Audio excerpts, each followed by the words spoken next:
네, 안녕하세요. 로열로더 투자전략가 로로쌤입니다. 자, 2020년 1월 2일 퇴근길 시황 시작하도록 하겠습니다. 자, 올해 첫 번째 퇴근길 시황이네요. 자, 2020년 세계 증시 어떻게 되는지 간단히 살펴보고 가도록 하겠습니다. 그리고 오늘 이슈로는 안철수 씨의 정계 복귀가 있고 5G 쪽으로 해서 투자 촉진 3대 패키지 얘기가 나왔죠. 이 부분을 간단히 살펴보고 가도록 하겠습니다. 자, 먼저 2019년 국제 금융시장 굉장히 양호했습니다. 그래서 우리나라 시장은 아주 좋다라고 할 수는 없지만 그렇다고 나쁘지도 않았죠. 그래서 연말까지 해서 양호한 흐름으로 마감을 했고 그 흐름은 이제 2020년에 제대로 된 상승을 보일 것이다라고 기존에도 말씀을 드렸습니다. 미증시는 이미 사상 최고가를 계속 돌파하고 있었고요. 그러니까 트럼프가 자신만만하게 이제 본인이 이제 주가 상승률을 이끌었다라고 주장하는 거죠. 자, 2019년에는 상승률 좋았는데 이 증시 호조가 단기간에 종료될 것이냐? 이 부분에 대해서는 그렇게 보는 사람들은 굉장히 소수라고 보시면 돼요. 이번엔 증시 호조는 2020년까지 연장돼서 지속될 가능성이 높다. 이렇게 전 세계적인 이제 투자 전략가들이 보고 있고요. 기존에 저도 꾸준히 말씀드렸으니까 우리 2019년 초에 작년 초에 이렇게 말씀드렸죠.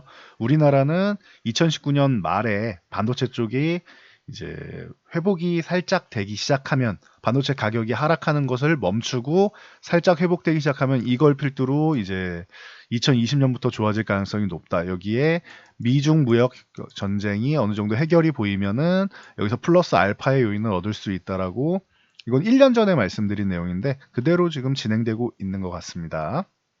그래서 세계 주요 은행들, 중앙은행들의 이제 통화정책 완화 이 부분이 또 배경이 될 수 있고 미중 무역 협상 진전이 되고 있죠. 다음 주 정도에 서명치 갈 가능성이 있다라고 해요. 요거는 지켜보자고요.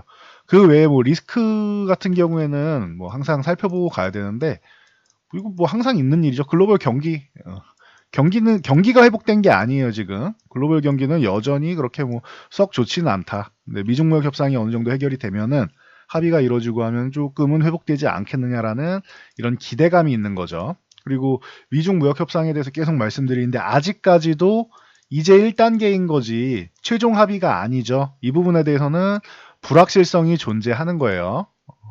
그리고 올해 11월 연말쯤 가면은 11월에 미국의 대선이 있고 그리고 올해 초에는 이제 브렉시트 문제가 계속 나오겠죠. 영국의 EU 이탈하는 영국의 브렉시트 문제가 남아 있고 또 아시아 쪽 같은 경우는 중국이 이제 경기 둔화 가능성이 있기 때문에 이게 장기적으로 진입하느냐 이 부분에 대해서는 좀 대비가 필요하다는 얘기가 나오고 있습니다. 요거는 참고 정도만 하시고요.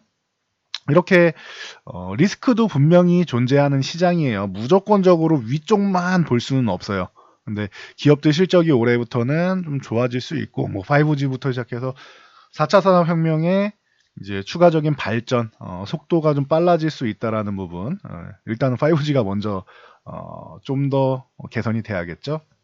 그래서 올해 같은 경우 이제 과기부에서 5G 투자 촉진 3대 패키지 추진한다라는 소식이 들리고 있죠. 좀 더 빠르고 안정적으로 서비스를 할 수 있도록 투자를 하겠다라는데 이 부분이 이제 글로벌 증시에 이제 양호한 효과를 보여주지 않을까 싶습니다.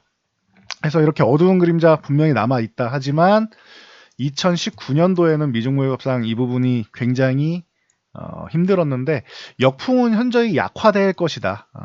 이런 얘기가 지금 나오고 있으니 지배적이니까 참고하시고요. 그리고 미국이 그래도 다른 나라는 다 힘들어 미국이 그래도 경기가 확장 국면에 있다.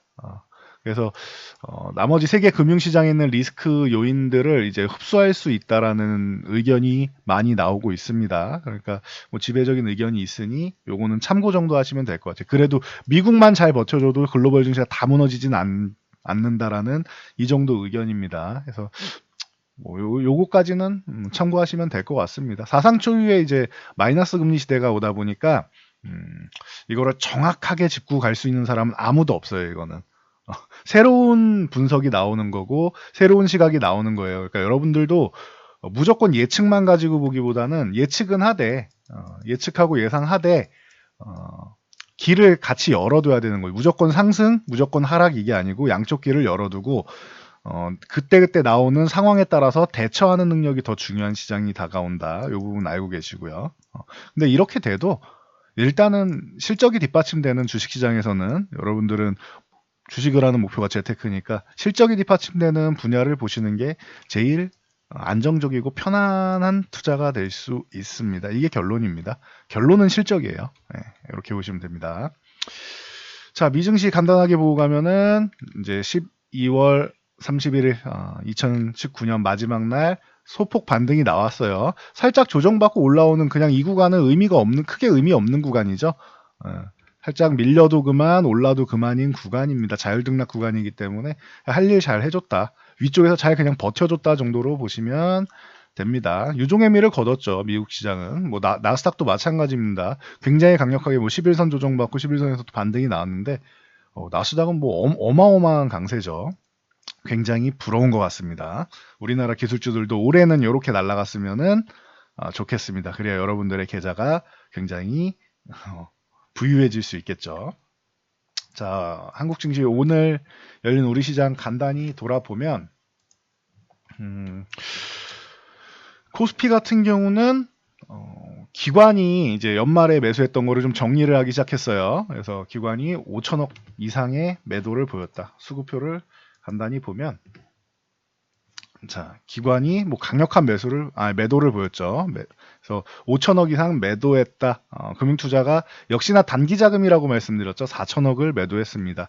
그리고 매년 벌어지는 현상인데 연초에는 뭐 펀드 매니저들이든 기관이든 포트폴리오를 재편성해야 되기 때문에 연초에는 포트폴리오 비우는 작업을 합니다. 이렇게 해서 매도가 나오는 경우가 대부분이고요. 빠르면 3주, 늦으면 2월 하순 정도까지인데 뭐 2월 하순까지 가지는 않을 것 같아요. 그렇게 많이 매수를 해놓지 않았기 때문에 뭐 한 달 전후 되겠죠. 그래서 뭐 길어야 2월 초순 정도가 되지 않을까 이렇게 보고는 있습니다. 요거는 아까 말씀드린 지켜보면서 대응하면 되겠죠. 빠르면 한 3주 정도 됩니다. 그래서 포트폴리오를 이렇게 있으면 이 구간에 비워놔야지 또 새로운 것을 담을 거 아닙니까? 그래서 비우는 과정이다 보시면 되고요. 그래서 기관과 외국인들은 포트폴리오 교체하는 과정, 작년과 올해 포트폴리오는 다르니까요. 그래서 이런 과정이 나왔는데 그래도 2175포인트 위쪽만 뭐 잘 유지해주면 됩니다라고 기존에 말씀드렸는데 최소한의 것만 해줬네요. 2175포인트. 그래서 오늘은 좀 쉬어가는 날이었다. 코스닥 같은 경우도 기관이 뭐 1000억 매도를 했고 선물은 외국인이 뭐 6천 계약 정도 조절을 했어요. 소폭 조절을 하고 그리고 이렇게 밀리는 가운데 사실 외국인들이 선물로 오전부터 그냥 쭉 눌러놓고 있었죠. 지수를 외국인들이 누르고 기관은 요 아래에다가 막 던졌죠. 이 상황에서 그래도 다행인 거는 풋옵션을 많이 청산하고 있습니다. 단기적으로 위쪽을 막고 아래쪽을 열어놓는 수급이 소폭이 있었는데 아래쪽으로 하방향 포지션을 어느 정도 좀 정리하는 모습이었다라고 보시면 됩니다. 오늘 풋옵션 청산이 좀 많이 나왔습니다. 그래서 뭐 크게 우려할 상황은 아니다. 2175포인트 살짝 이탈하더라도 21선이 지지를 해줄 것이고 이탈한 동 21선을 지지하지 않고 빠르게 회복하거나 아니면 바로 반등이 나와서 2200, 20, 30 요 구간을 돌파 시도 나오면은 더 강한 증시가 되겠죠. 그래서 바로 올라간다. 강한 증시구나. 21선을 터치하고 올라간다. 그러면은 힘이 아주 강하진 않구나 정도로 생각하시면 됩니다. 반등은 나올 거라고 생각해요. 여기서 반등이 나오고 이 구간을 돌파해서 추가적인 상승세를 보이느냐가 중요할 것 같습니다. 자, 코스닥은 지난 연말부터 굉장히 좋다라고 말씀드렸습니다. 코스피가 상승한 부분에 대해서 코스닥의 키높이 맞추기성으로 좀 상승이 좀 강하게 나올 필요 있다라고 했는데 21선 부분까지 터치 나오고 그리고 지금 강세를 보이고 있죠. 600포인트 후반 685에서 700 정도 요 구간을 넘어가는 게 중요한데 한 번에 넘어갈 거라고 생각하지는 않고 있습니다. 넘어가주면 좋겠지만요. 한 번에 넘어갈 거라고 생각하진 않습니다. 이 구간에서 한 차례, 뭐 단위도 700으로 바뀌는 거고 하니까 한두 차례 정도는 조정받고 저항을 받고 가지 않을까 현재 이렇게 생각하고 있습니다. 만약에 코스닥은 바이오주가 워낙 강세이기 때문에 JP모건 헬스케어 컨퍼런스가 이제 시발점이 돼서 이 돌파 시도가 빠르게 나온다라고 하면은 코스닥 시장은 더 긍정적이 될 수 있겠죠. JP모건 헬스케어 컨퍼런스에 이제 1월 효과가 있죠. 그래서 이렇게 해서 정부 정책이랑 다 맞물려서 상승이 나온다라고 하면은 좀 한 차례 폭발력이 나올 수는 있습니다. 그래서 이 부분을 최소한의 기대는 해볼 수 있습니다. IT 쪽으로는 당연히 CES가 있고요. 2월에는 모바일 워드 콩그레스가 있는데 MWC 같은 경우는 주식시장에 그렇게까지 큰 파급력을 주지는 않았던 것 같아요. 개별 종목 쪽에만 이슈가 됐지. CES랑 JP모건 헬스케어 컨퍼런스 그리고 정부 정책 쪽으로 집중하시면 될 것 같습니다.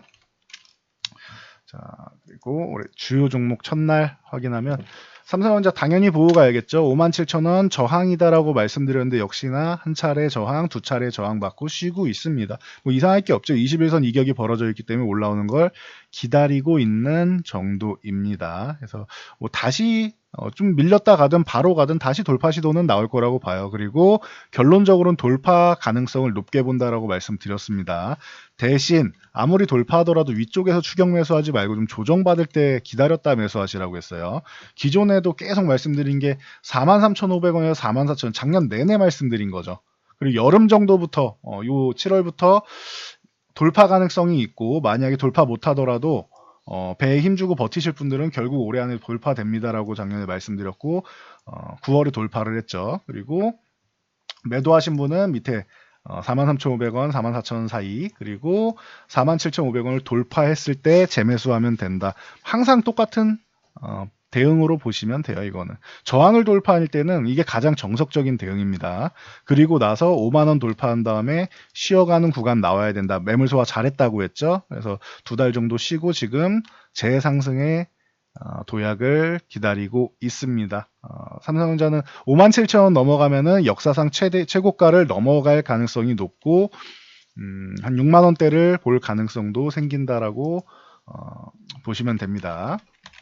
SK하이닉스 이 종목은 이미 넘어와 있다라고 했어요. 91,000원을 넘어와 있고 이제 10만원을 바라보고 있다. 10만원이 저항인데 한 번에 넘어갈지 조금 두들기고 넘어갈지 봐야겠지만 10만원을 바라보고 있다라고 보시면 됩니다. 그래서 최근에 급등이 나온 다음에 조정받지 않고 옆으로 누워서 수급이 굉장히 좋다는 뜻이죠. 아래쪽으로 이렇게 가격 조정이 나오지 않고 옆으로 누워 있죠. 이건 굉장히 강력한 삼성바이오로직스 말씀드리면서 계속 말씀드린 거죠. 수급이 좋을 때만 나오는 현상입니다. 하이닉스가 보통 이렇게 잘 안 가는데 올해 연초에 좀 더 지켜봐야겠지만 현재까지는 수급이 굉장히 좋고 강력하다라고 보시면 됩니다. 자, 다음 네이버 18만원 돌파하면은 좀 더 강해질 수 있다라고 했는데 19만원 구간에서 한번 막히고 오늘 살짝 쉬었습니다. 그래도 21선이 올라오면서 계속 말씀드리는 게 네이버 카카오 이런 종목들은 강력하게 막 불을 뿜기보다는 이렇게 꾸준하게 추세를 만들면서 간다라고 말씀을 드렸어요. 그래서 하이닉스나 이런 종목들보다 더 큰 강세가 나오기는 어렵다라고 개인적으로 판단하는데 종목 자체는 꾸준히 괜찮다, 양호하다. 그러니까 제 기준에서 1등 종목이 아닌 거예요. 이렇게 보시면 돼요. 종목이 나쁜 게 아니고 종목은 좋은데 상승 모멘텀은 충분히 있는데 1등 종목이 아닌 겁니다. 참고하시고 비슷한 종목으로 삼성전기를 항상 말씀드리고 있죠. 제 기준에서 1등 종목은 아니에요. 근데 충분히 상승은 나올 수 있다. 11만 5천에서 저항 한번 받을 것이고 돌파하면은 13만 원까지 그리고 그 이후에 또 돌파하면 또 추가적인 상승은 가능한데 1등 종목은 아니다. 계속 말씀드리는 게 이거예요. 종목이 나쁜 게 아닙니다. 그래서 앞으로도 업황은 좋아질 수 있고 경기가 회복되면은 그런데 1등은 아니다. 요 개념만 알고 가시면 될 것 같아요. 자, KMW 같은 경우가 오늘 급등을 하면서 기존에 저항권이라고 말씀드렸던 구간에 돌입을 했습니다. 오늘 거래량 이렇게 붙여주면은 잘하면 돌파 가능성도 있는데 이건 좀 지켜봐야 될 것 같아요. 지금 56,500원에서 6만원 사이 이 구간에 진입했는데 이 구간은 지금 저항대다. 그러면은 추가 상승이 나온다 했는데 6만원을 내일 안착을 한다라고 하면 보유 안착 못한다 라고 하면은 한 차례 매도하고 다시 한번 눌리는지 보는 게 나을 수도 있습니다. 요건 참고하세요. 기존에 한 차례 반등 나오기 시작할 때 애초에 말씀드렸던 거죠. 요거는 12월 초에 말씀드린 거죠. 계속 KMW 모아가시면 됩니다. 저라면 한번 모았다. 요 구간까지는 볼 수 있을 것 같습니다. 했는데 드디어 뭐 엄청난 강세가 나왔습니다. 참고하시고요. 아까 말씀드린 대로 5G 투자 촉진 3대 패키지 추진 소식 때문에 이렇게 올라왔는데 요거는 따로 5G 편을 하나 또 만들어서 올려드릴게요. 그리고 뭐 안랩 같은 경우도 오늘 뭐 급등을 했습니다. 안철수 정계복귀설로 인해서 뭐 자연스럽게 올라왔고 보유하신 분들은 이번 기회에 잘 정리하시기 바라고요. 네, 써니전자, 뭐 다물멀티미디어 이런 종목들이 있죠. 뭐 상한가 들어가는 종목들, 이런 종목들이 뭐 대장주, 뭐 3대 대장주들이니까 참고하시면 될 것 같습니다. 다물멀티미디어는 기존에도 뭐 4,100원 돌파하면 좋습니다. 근데 오늘 갭상승 돌파하고 지지력 테스트 받고 올라올 때 회복하면은 이거는 상 들어가는 거죠. 이렇게 보시면 됩니다. 그래서 이 종목들이 있다 정도 알고 계시고 정치 테마주는 너무 집중하지 마시고 이쪽은 보유하신 분들이 잘 정리하는 개념으로 보시는 게 유리합니다. 자, 셀트리온 같은 경우도 18만원 구간에서 지금 오늘 살짝 이탈 나오면서 61선 지지받고 아래꼬리 쭉 달았죠. 나쁘지 않습니다. 셀트리온 같은 경우는 올해 뭐 양호한 모습을 보일 것이라 생각하고 JP모건 헬스케어 컨퍼런스에서도 뭐 메인홀 쪽으로 이제 뭐 가닥이 잡혀서 삼성바이오로직스랑 뭐 좋은 소식 들렸으니 셀트리온은 굳이 걱정할 필요 없을 것 같아요. 문제가 된다면 이제 수급 조건이죠. 삼성바이오로직스가 워낙 그동안 안 좋았으니까 그쪽에 부족했던 것을 담다 보니 셀트리온 쪽에 수급이 조금 부족한 경향은 있습니다. 그러니까 요 수급만 잘 채워지면 셀트리온은 원래 갈 길을 가지 않을까 싶습니다. 뭐 시간이 문제겠죠. 자, 삼성바이오로직스 아까 하이닉스 말씀드릴 때 하이닉스가 한 요 정도 되는 거죠. 요 정도. 옆으로 살짝 누워 있는데 삼성바이오로직스는 한 2달 쉬었습니다. 급등 나온 다음에. 이렇게 쉰 다음에 다시 한번 뭐 상승 탄력을 만들고 있는데 바로 앞에 영상 삼성바이오로직스 올려드렸으니까 보시면 되고 44만원 돌파 여부가 중요합니다. 여기를 돌파해야지 추가적인 상승이 나올 수 있다. 참고하시고요. 마지막으로 뭐 HLB 같은 경우는 연말에 잘해줬다라고 해서 21선 넘어가고 요 그 추가적인 상승을 보이면서 11만원 위쪽 여기 구간은 사실 조금 올라가든 좀 내려가든 의미가 크게 없어요. 자율등락 구간이라고 해서 올라가고 내려가고 충분히 할 수 있는 구간이고 12만 5천원에서 13만 원을 돌파해 줘야 제대로 된 안정적인 이제 흐름이 나올 수 있다. 13만 원 안착이 중요합니다. 그래서 이 구간까지 안착하는지 보는 게 중요할 것 같습니다. 한 번에 넘어가냐, 뭐 두 번, 세 번에 넘어가냐 차이지 가능성은 충분합니다. LCB가 뭐 굉장한 악재가 있어서 이렇게 밀린 게 아니라고 했어요. 수급 여건이라고 했습니다. 그렇기 때문에 뭐 3월에 뭐 잡혀 있는 뭐 NDA 신청 같은 경우 기다리면서 이제 상하 파동이 나온다고 미리 말씀을 드렸었죠. 그래서 리스크 관리도 말씀드렸었는데 지금은 다행히 반등 구간에 있으니 이번에 얼만큼 반등이 잘 나오는지 지켜보시면 될 것 같습니다. 롤모델로 매지온을 참고하시면 된다라고 말씀드렸으니 함께 보시면 좋을 것 같습니다. 자, 오늘 2020년 첫 번째 대인기 시황이었는데요. 여러분들 올해 한 해 전망도 그렇게 나쁘지 않습니다. 작년에 말씀드렸듯이 올해는 반도체 중심으로 해서 뭐 5G라던가 여러 가지 이제 뭐 중국 관련 부분도 있고 여러 가지 이제 긍정적인 이슈들이 있으니 올해는 이제 장이 상승할 때 소외주 제발 들고 계시지 마시고 소외주는 빠르게 정리하시 반등 좀 나오던지 아니면은 주도주 밀려있을 때 조정받을 때 그냥 같이 정리해서 옮겨서 소외주를 정리해서 주도주 중심으로 매매를 하세요. 주도주에 돈이 쏠리면은 테마주가 얼마 못 간다라고 했어요. 가긴 가져가는데 원래 이만큼 올라갈 정도였으면은 주도주 없을 때 이 정도 올라간다라고 하면 지금은 조금밖에 못 올라가요. 테마주가. 그러니까 뭐 테마주보다는 좀 안정적으로 주도주로 매매해서 올해는 좋은 수익 성공 투자하시기 바랍니다. 저는 이만 물러가도록 하겠습니다. 모두 새해 복 많이 받으시고요. 잘 참고해서 성공 투자하시기 바랍니다.